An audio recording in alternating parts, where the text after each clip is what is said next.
Work together. She's going to tell next 7 minutes, Dr. Meenakshi.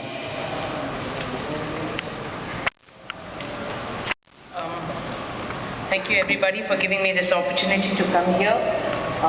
Garbage disposal is what is being propagated everywhere. We should actually be looking at garbage management and not landfilling. It is our responsibility not only, but it's an absolute necessity. If we continue to do what we are currently doing, we will have India as a garbage India. Where does all the garbage go? It goes all over to the landfill, and there are huge trucks like this that take it. There are nearly 700 trucks that take the 35 lakh kgs of garbage to the landfill in Bangalore. This is how the landfill looks, 30 feet high. What happens at the landfill is there are hundreds of people who are working there to retrieve plastic. That is when we decided that the plastic and the paper need not go 40 kilometers and then get retrieved and come back. So we said we need to set up a system where we don't pollute our air, we don't pollute our water, and we don't create more disease. If there is more chikungunya and dengue, it is because of the bad management of garbage. All this grows in our garbage dumps, and the garden city of Bangalore has become garbage city. Now why garbage city? No civic rules, no implementation, complete lack of awareness on the impact of life, and no facilitation by the local government for garbage management.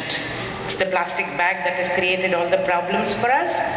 We have food waste which can be composted, biomethanized, garden waste which should be locally composted, it should not travel 40 kilometers, and the dry waste which must be locally collected in every ward.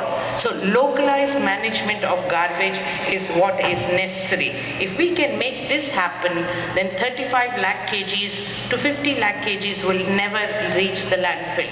Currently, 90% of the garbage reaches the landfill, 10% gets recycled. We need to reverse the whole situation.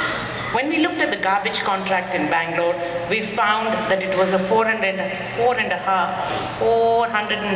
crore project, and in this there was 65% labor and 35% transport.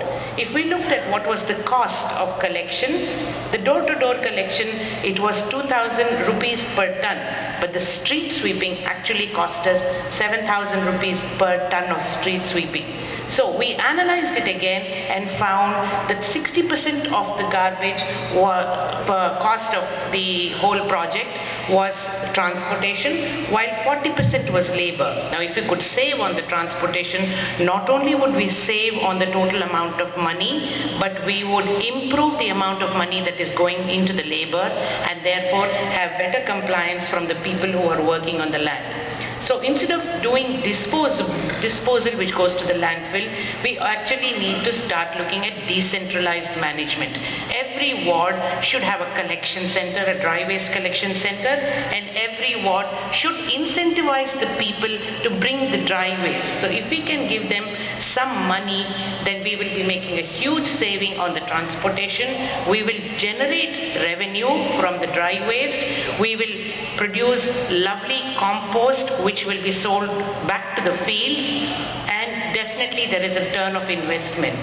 I completely disagree about making the food waste into anything but compost. It must go back to the land, otherwise very soon we will have a carbon deficit land wherein not only will there be no nitrogen, there will be no carbon, and our food production will go down completely.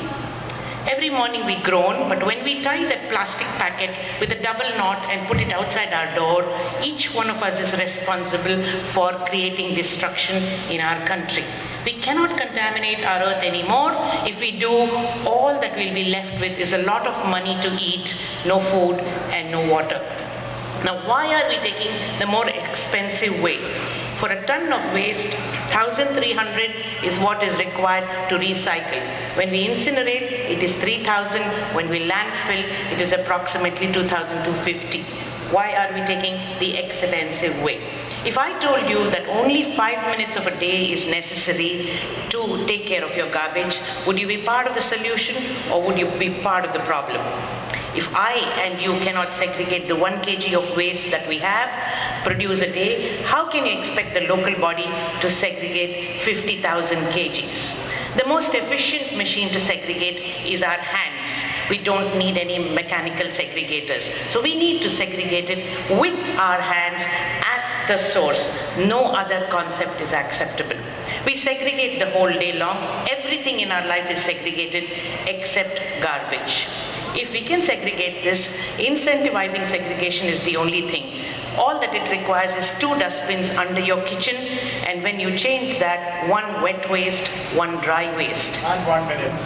Yeah.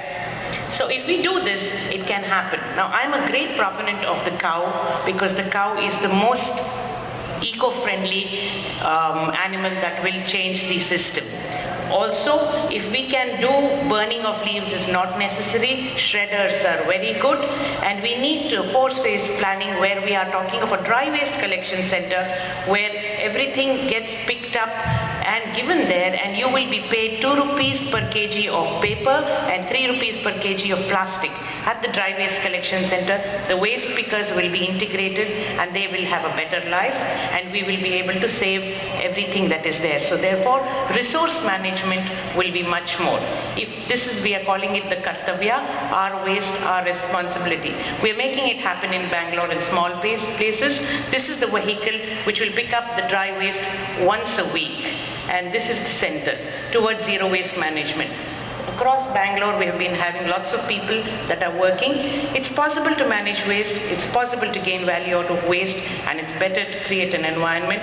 For this, we need the governments to talk about planning, promotion, practice, and enforcement. If that can happen, we will be able to do it.